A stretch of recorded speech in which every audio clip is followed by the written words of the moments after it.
Assalamualaikum warahmatullahi wabarakatuh. Perkenalkan, nama saya Sukaraya Lestari. Saya dari kelas akuntansi C 2024. Di sini saya akan mempresentasikan jawaban untuk soal UAS pada semester genap tanggal 20 Juli 2025.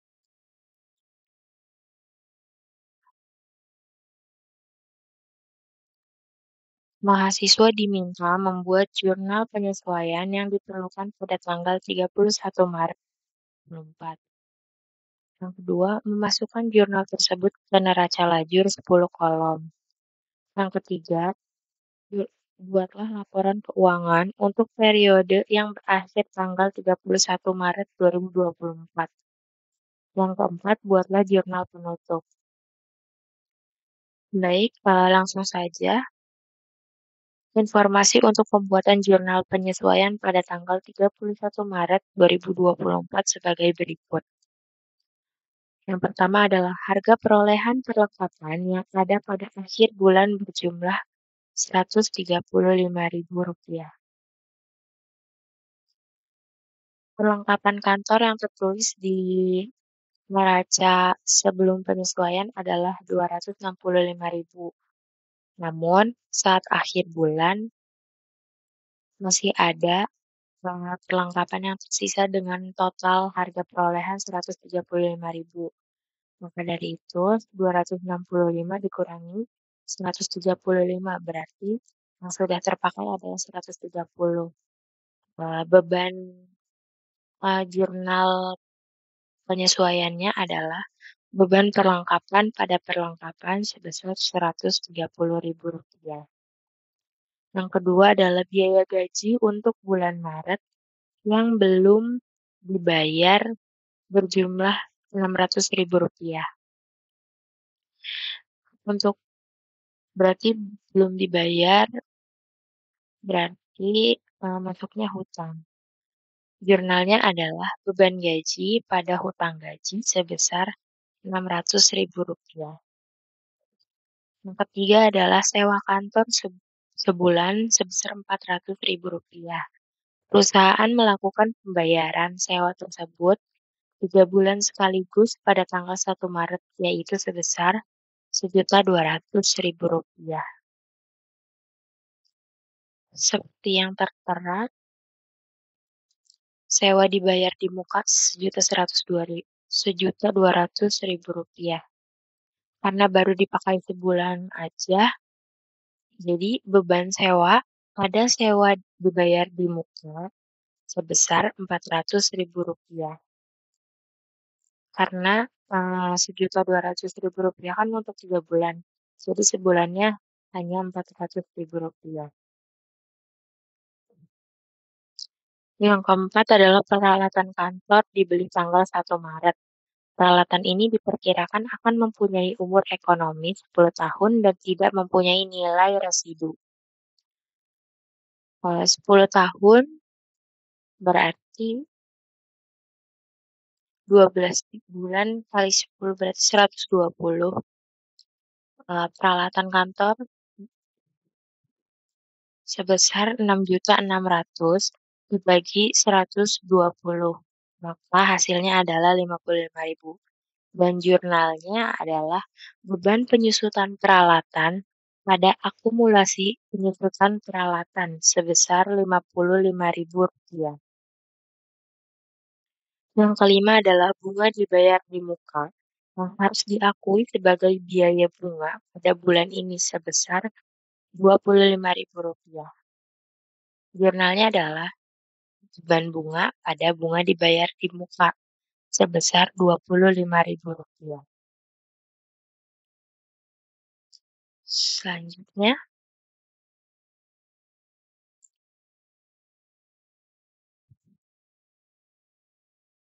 di sini ada neraca lajur 10 kolom. Ini ada neraca saldo yang sebelum penyesuaian. Jadi yang ini sebelum penyesuaian dipindahkan ke sini, debit dan kredit. Ini adalah penyesuaian yang tadi sudah dijelaskan. Jadi penyesuaiannya itu ada di bunga dibayar di muka, yang awalnya 50.000, jadi awalnya 50.000 di debit, namun ada penyesuaian di kredit 25.000. Jadi sisa di neraca saldo setelah penyesuaiannya adalah Rp25.000. Lalu di sini ada 400.000. Ini adalah sewa dibayar di muka yang saldo normalnya di debit sebesar 1.200.000. Namun ada penyesuaiannya di kredit. Jadi sisanya 800.000. Lalu ada perlengkapan kantor 265.000 di debit dan ada penyesuaian di kredit 130.000. Jadi sisanya adalah 135.000. Begitu seterusnya seperti yang 55.000 ini karena di daftar saldo sebelum penyesuaian yang nggak ada, jadi tetap 55.000. Dan ini neraca saldo setelah penyesuaian hasilnya adalah Rp21.395.000 debit dan kredit. Lalu masuk ke laporan laba rugi. Di sini ada pendapatan komisi dan pendapatan sewa sebesar pendapatan komisi Rp5.700.000 dan pendapatan sewa Rp140.000. Karena laporan laba rugi itu berarti pendapatan dikurangi beban-beban. Total pendapatannya adalah Rp5.840.000. Sedangkan bebannya ada beban perlengkapan, beban penyusutan perlengkapan ini nggak ada, beban penyusutan peralatan, ada beban pemeliharaan, beban iklan, beban telepon, beban gaji, beban bunga, dan beban sewa. Yang total semuanya itu adalah Rp5.635.000. Jadi pendapatan dikurangi beban, maka hasilnya adalah 205.000.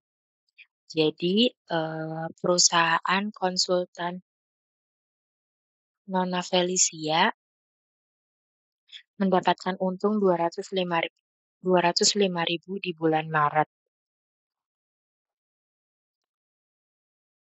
Lalu laporan keuangan. Laporan keuangan ini ada kas, piutang, perlengkapan kantor, sewa dibayar di muka, bunga dibayar di muka, peralatan, akumulasi penyusutan. Karena akumulasi penyusutan ini sifatnya minus ya, jadi di total semua lalu dikurangi akumulasi penyusutan, hasilnya adalah 15.705.000. Nah, di pasifa dan modal ini, di pasifa ada utang wesel, utang dagang, dan utang gaji. Dan di modal ini ada 10.205. Nah, ada perbedaan di modal. Jadi ada perubahan modal. Awalnya kan modal Nonafira itu 10 juta. Nah, tadi kan di laba rugi itu Nonafira mendapatkan keuntungan 205 di sini. 205 jadi modal yang awal sama keuntungan itu dijumlahkan. Jadi modal Nonafira yang sekarang adalah 10.205 dan pasifa ditambah modal totalnya adalah 15.705.000 juga. Lalu selanjutnya adalah jurnal penutup. Ada 4 yaitu pendapatan komisi pada ikhtisar laba rugi sebesar Rp5.700.000. Lalu ada pendapatan sewa pada ikhtisar laba rugi sebesar Rp140.000. Lalu ada ikhtisar laba rugi pada total beban. Jumlahnya Rp5.635.000. Dan terakhir ada kisar laba rugi dan modal Nona Vira sebesar Rp205.000. Jadi totalnya adalah Rp11.680.000 di debit dan kredit sama. Baik, terima kasih. Mungkin itu saja yang dapat saya presentasikan. Jika ada kesalahan atau kekurangan mohon dima dimaafkan seluas-luasnya. Saya akhiri, wassalamualaikum warahmatullahi wabarakatuh.